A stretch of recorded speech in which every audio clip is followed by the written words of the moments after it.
Agent Carter Season 2 Episode 5, The Atomic Job Recap with spoilers.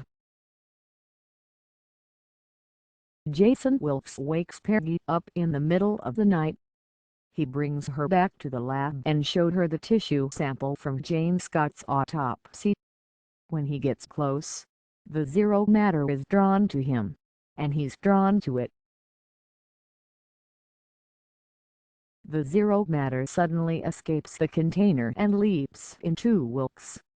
He becomes tangible for a moment and suddenly knows where Jane Scott's body is. Rose tells Peggy that the address is the county cold storage, owned by Thomas Gloucester, a friend of Calvin Chadwick and member of the Council of 9. If the small sample of zero matter made Wilkes temporarily tangible, he wonders if Jane Scott's body could cure him. Peggy says they're going to steal the body. Violet returns home late to find her door open. She grabs the baseball bat from the foyer, but finds Emil on the table and Sousa asleep on the couch. She wakes him and he apologizes for breaking in and nodding off. Sousa notices something missing from his pocket and goes rummaging through the couch. Violet goes to help him, but Sousa stops her. He begins professing his love, then becomes frustrated because he didn't plan to ask her to marry him without the ring. She says yes anyway, and they keep searching. Calvin Chadwick lies awake while Whitney Frost is sleeping next to him. He gets up and starts getting dressed, but suddenly Whitney is behind him and says she needs his help. Jarvis helps Peggy up into a vent at the cold storage building, and Carter returns the favor. They find their way to the room above Jane Scott's body, but Frost and Chadwick entered the room. Frost says it called her there and it wants to be let out. Chadwick opens the container.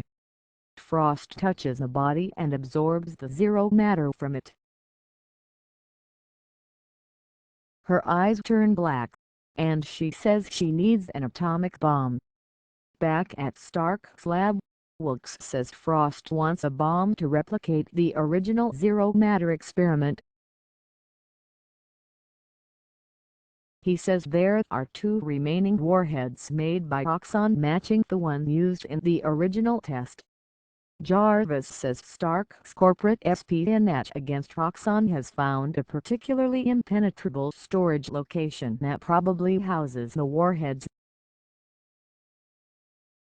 Frost tries to convince Chadwick that they need to steal the bombs, but he's hesitant to steal from a member of the council.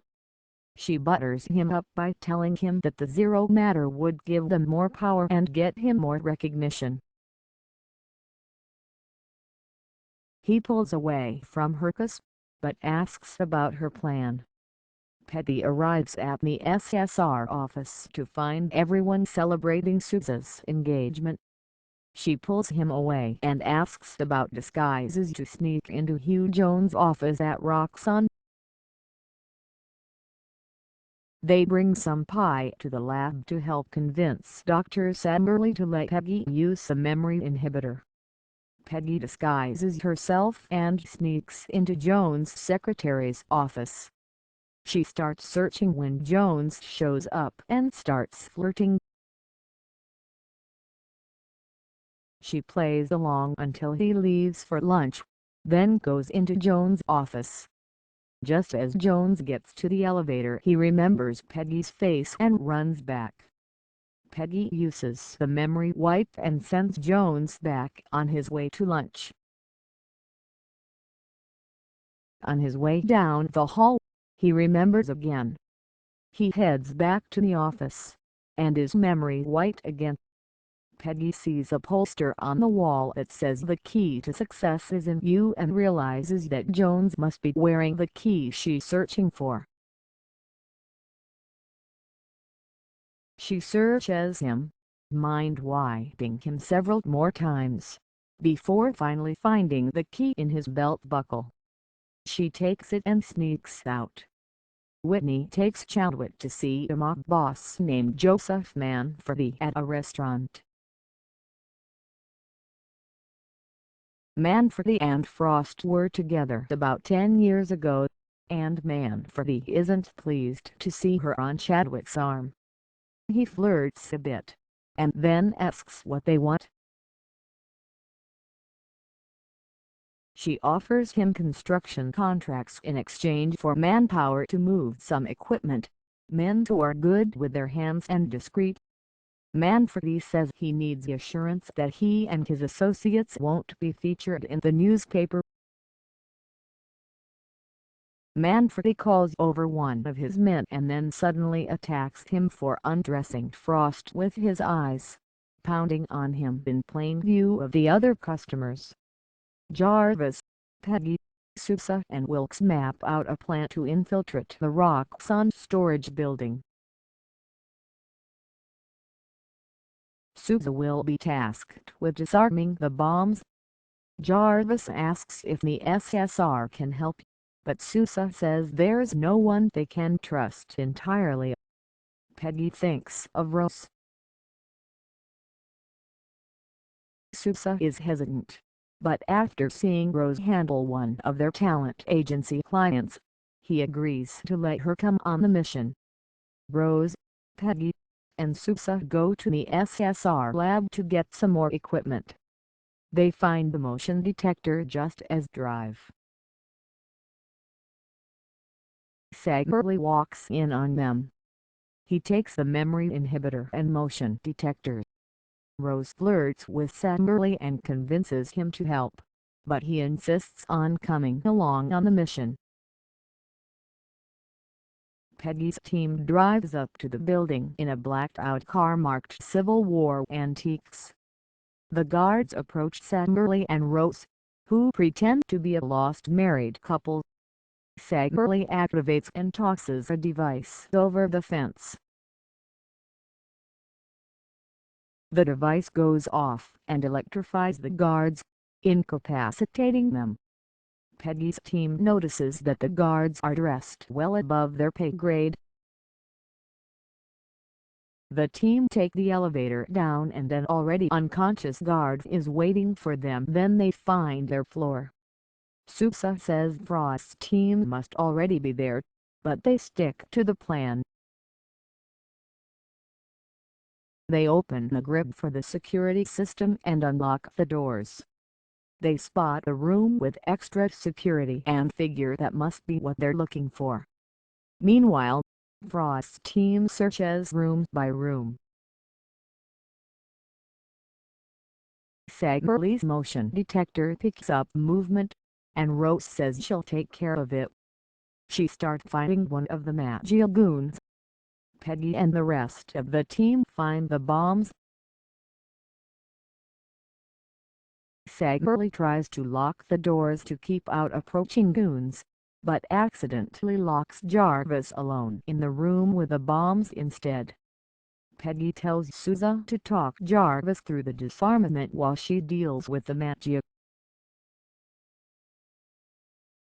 Sousa starts talking Jarvis through the process while Peggy fights with one of Frost's hired henchmen. Jarvis takes off the bomb hatch and sees the uranium rods. Rose shows back up, with the other goon's knife in her hand. She boosts Saggerly's confidence in trying to open the door. Jarvis uses the tongs to light the first rod and place it in the case.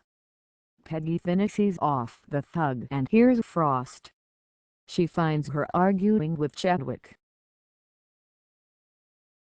Peggy says the SSR can fix Whitney, but Frost doesn't want to be fixed. Peggy punches Frost, and Frost is surprised by how little it hurts. Jarvis completes the extraction. Saggerly gets the door open and they start making their getaway. Frost hears Sousa's message to Peggy. Frost grabs Peggy and the Zero Matter begins to appear on Peggy's arm. Peggy kicks herself away, but breaks the railing behind her and ends up hanging from her fingertips. Frost reaches down, but Peggy lets go. She lands with a piece of rebar sticking through her torso. Jarvis and Sousa bring Peggy to Violet. Violet springs into action, giving Jarvis and Sousa instructions. Peggy insists on not going to a hospital. Back at home, Frost tells Chadwick to talk to Jones. Chadwick is angry and refuses to go along with Frost's plans. He begins talking down to Frost, but she grabs onto him, pushes him back, and warns him to watch his tone. Later, Violet walks in on Sousa and Peggy talking. Jarvis comes to take Peggy home. They leave, and Sousa thanks Violet, but she's upset now that she realizes Sousa moved to LA to run from Peggy.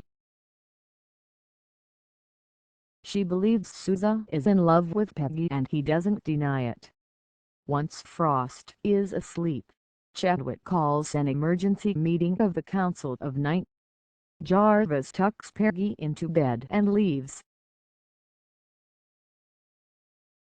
Peggy tells Wilkes that his wound hurts less than the pain she felt when Frost touched her. Wilkes says Zero Matter comes from a dark, painful place, but that he'll explain more another night. For tonight, they decide to rest and listen to music. She turns on the radio, and Wilkes' song is playing. Suddenly, Wilkes begins fading away.